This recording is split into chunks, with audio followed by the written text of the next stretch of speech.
పద పోయి.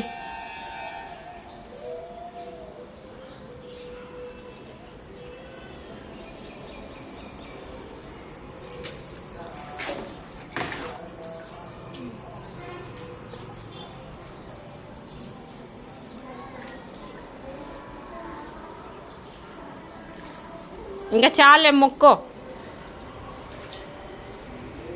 కింద పెట్టు దాన్ని, చెంపుని కింద పెట్టు, మగ్గు కింద పెట్టు, మగ్గు కింద పెట్టు, మగ్గు కింద పెట్టు. ఇంకా మొక్కు, సామిని మొక్కు. నీళ్ళు పోసిన అక్కడ.